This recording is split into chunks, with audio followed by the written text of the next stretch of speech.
Good evening, જય શ્રી કૃષ્ણ, જય મહાદેવ. મિત્રો, અત્યારે આપણે આ મિની ફાર્મમાં આ જે પ્લાસ્ટિકની ટ્રે છે એની અંદર આપણે ફોદીનો ને એવું વાવવાનું છે. ચોમાસાની સિઝન હવે ભરાઈ ગઈ છે, તો મિત્રો આપણે ફોદીનો ને એવું આ ટ્રેમાં રહીએ તો આ ગ્રાઉન્ડમાં આપણે બીજી કોઈ પણ વસ્તુ આપણે આજુબાજુમાં સારી રીતે વેલાવાળી વસ્તુ અત્યારે વાવી શકીએ. મેં મારા કેટલાક મિત્રોને વાત કરી તો મને એવું જાણવા મળ્યું કે અત્યારે આમાં વેલાવાળી વસ્તુ તમે વાવો, દાખલા તરીકે કારેલા છે, ગલકા છે, તુરિયા છે, દૂધી છે, આ બધી વસ્તુ આ ચોમાસાની સિઝનમાં સારી રીતે થઈ શકે. અને અહીંયા તો આપણે મરચાં પણ છે અને આ રીતે આપણે ચાલુ કરીએ છીએ. તો આ ટ્રેની અંદર આપણે હવે આ માટી ભરશું. આ બધી ટ્રેમાં આપણે હોલ પાડી દીધા છે, જેથી કરીને પાણી આમાં જો ભર્યું રહે માટીની સાથે તો છોડ કે જે કંઈ વનસ્પતિ હોય એ કોહવાટ થઈ જાય અને બળી જાય, પાણી વધારે થઈ જાય એવું થાય. તો એના માટે મિત્રો આપણે બધી ટ્રેમાં હોલ પાડી દીધા છે. આપ જુઓ છો, આ હોલ પાડી દીધા ફરતી બાજુ, એટલે શું થાય કે એરનું પણ સર્ક્યુલેશન રહે અને આ સરસ રીતે આપણે આમાં જે કાંઈ છે એ વાવી શકીએ. તો મિત્રો, હવે આપણે માટી આની અંદર ટ્રેમાં ભરી દઈશું અને આ ખાતર પણ છે અને માટી પણ છે. તો પહેલાં આપણે એને નીચે ઠલવીને મિક્સ કરી દઈશું.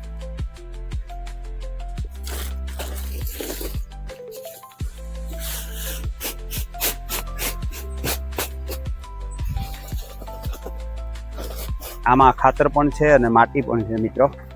તો એનો સદુપયોગ આપણે ટ્રેમાં થઈ જાય, વધે એટલું પાછું આપણે ભરી લેશું, જે ભવિષ્યમાં કામ આવે પાછું. તો બધું વેસ્ટ જવા દઈએ બહાર.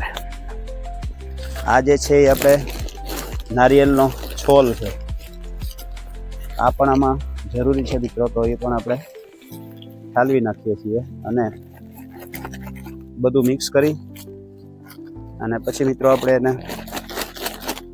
વધે એટલું ભરી લઈશું. આ ચારેય ટ્રેમાં આપણે ભરી લઈએ.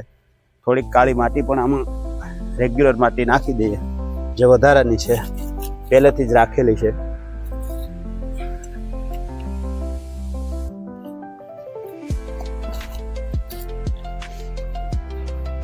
આમાંથી કાંકરા ને એવું બધું બિનજરૂરી કાઢી લઈએ છીએ મિત્રો, કે જે ભવિષ્યમાં નુકસાન ન કરે.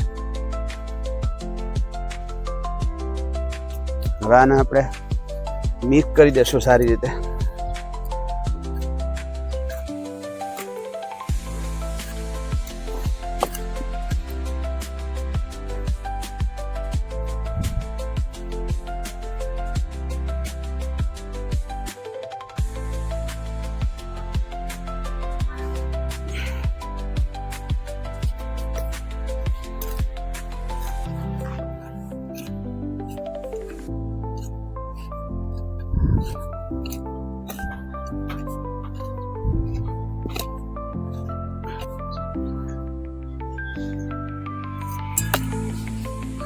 હવે આપણે આછી માટી આમાં પાથરીએ છીએ. એના ટ્રેના પ્રમાણમાં લઈ અને પછી આપણે આમાં જે જમીન ઉપર અત્યારે આપણી પાસે ફોદીનો તૈયાર છે એને આમાં વાવી દઈશું, કે જેથી કરીને ફોદીનાનું આપણે જગ્યા ચેન્જ થઈ જાય અને ખોટી જગ્યા રોકે નહીં અને આ ટ્રેનો સદુપયોગ થાય. આની પહેલાં પણ આમાં વાવેલી હતી મિત્રો, તો બહુ સરસ રીતે આમાં ફોદીનો સારી રીતે આવ્યો હતો. આપણે ફોદીનો પણ આ રીતે વાવી દઈએ છીએ.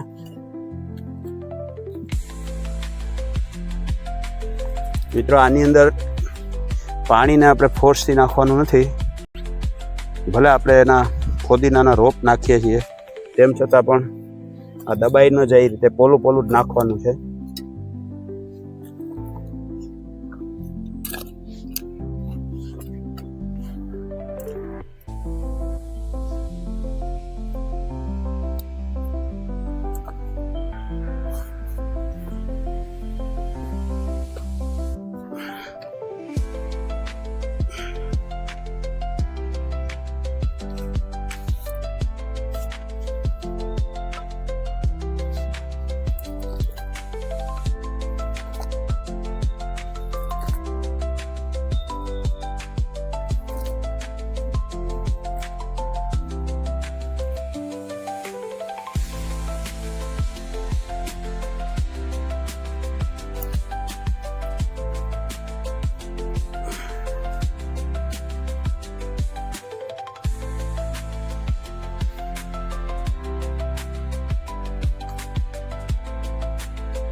હજી આમાં આપણે થોડું ઘણું પાણી છાંટશું એટલે થોડી માટી બેસી જશે મિત્રો. તો આમાં આ રીતે માટી થોડી પૂરી ભરી લઈએ તો જેથી કરીને રોપને કાંઈ નુકસાન ન થાય.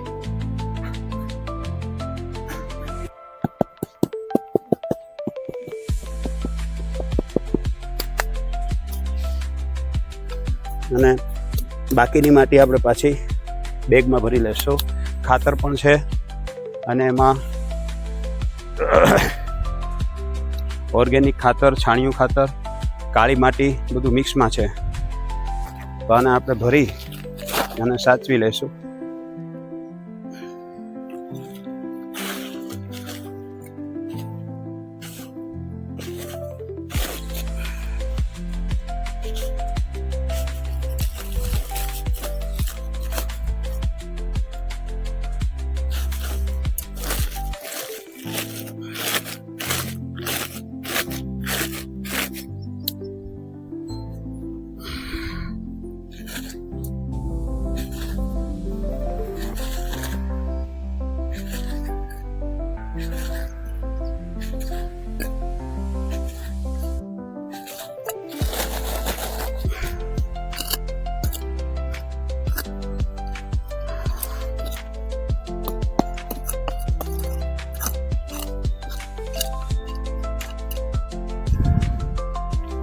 આ માટી રેડીમેડ છે એટલે ભવિષ્યમાં સીધી ખાતર સાથેની માટી છે, ખૂબ સરસ કામ આવે એવી છે.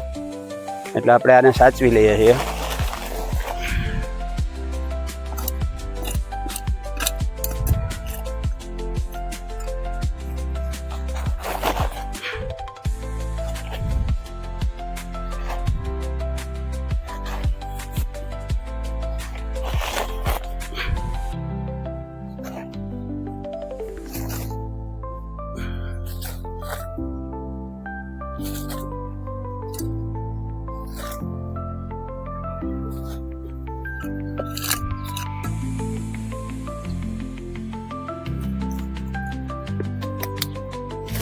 મિત્રો આ બધી માટી આપણને ખૂબ કામ આવશે.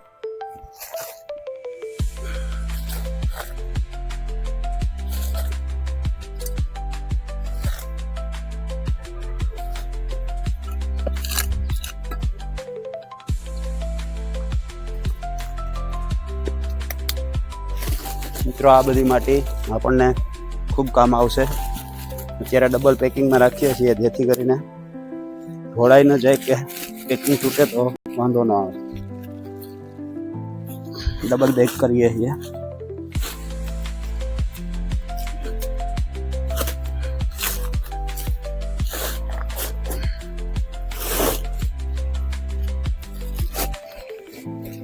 આ રીતે આપણે જરૂર પૂરતી માટી રાખી ટ્રે ભરી અને હવે આપણે વધારાની આ માટી છે, ખાતર છે, એ બધું મૂકી દઈએ છીએ.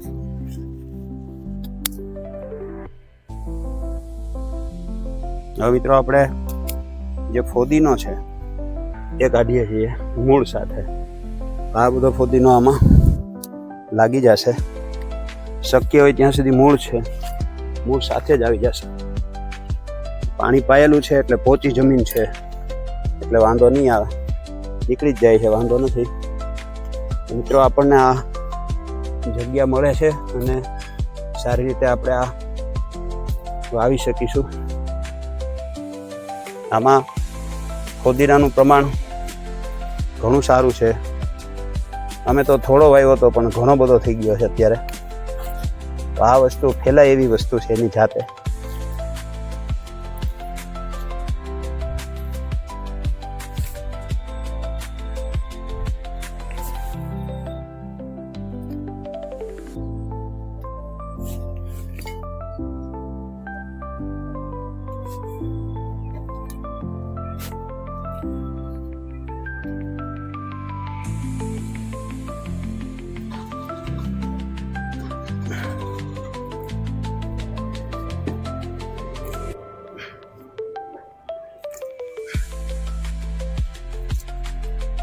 બધું મૂળ સાથે બધું ચોંટી જવાનું છે. તો આને સરસ રીતે આપણે હમણાં ટ્રેમાં વાવી દઈએ છીએ.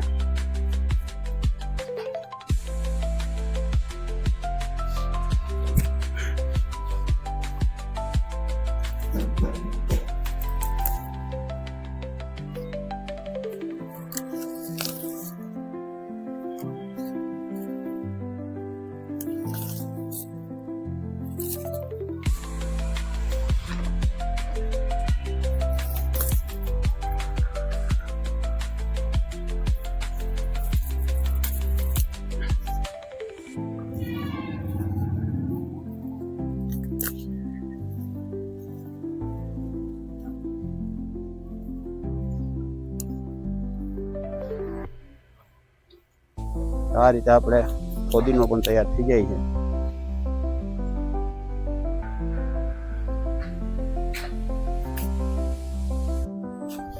આપણે આ બધી ટ્રેમાં ફોદીનું વાવી દઈશું.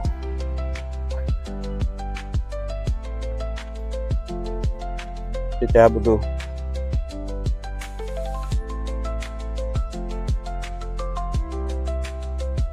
થોડા અંતરે રાખીએ એટલે પાછું એમાં વધારે ખાટું થવાનું જ છે એની જાતે, છતાં આપણે અંતર થોડું રાખી દીધું છે.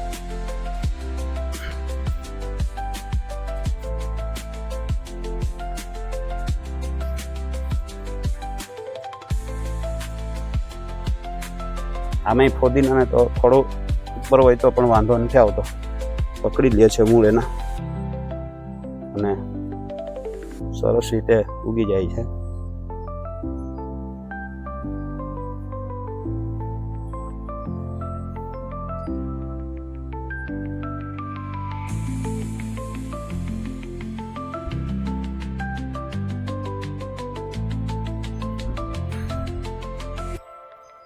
મિત્રો, જે આપણે આમાં પાણી પણ જરૂર પૂરતું છાંટી દેશું એટલે ફોદીનાને જોઈતા પ્રમાણમાં પાણી અત્યારે મળશે. કાલે પાછું આપણે ફરીવાર છાંટી દેશું. અને આછું પાણી હમણાં નાખીશું તો ચાલશે, પણ ઉનાળાની સિઝન છે એટલે દોસ્તો થોડું પાણી પણ જોશે ખરું.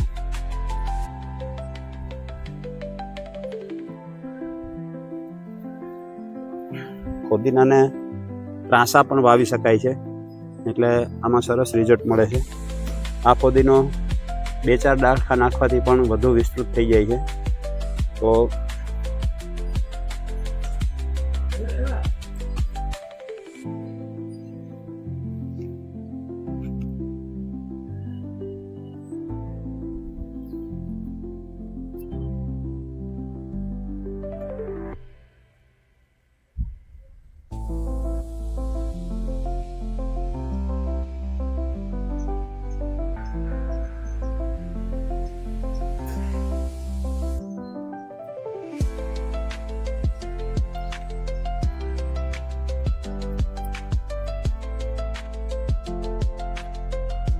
બહુ ઊંડે કંઈ નાખવાની જરૂર નથી અને એનો ફેલાવો વધારે થતો હોય છે એટલે એની જાતે જ વિસ્તૃત થઈ જાય છે.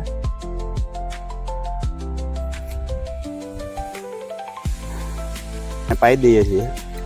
આ ફોદીનો બધો સરસ રીતે ઉગી જશે મિત્રો, અને જ્યારે એ ઉગી નીકળશે ત્યારે પણ હું તમને પાછું આ બતાવીશ કે જો આપણો આ ટ્રેમાં બધો ફોદીનો ઉગી ગયો છે. આને વાર નથી લાગતી. આને જો સરસ રીતે પોષણ મળી જાય છે તો એમાં તાત્કાલિક ચોંટી જ જાય છે બધા રોપ આવડા, અને આ બધા રોપમાં ફોદીનો સરસ રીતે ચોંટી જાય છે. તો મિત્રો, આ રીતે આપણે બધી ટ્રે ખાલી હતી એમાં આપણે ફોદીનો વાવી દીધો છે.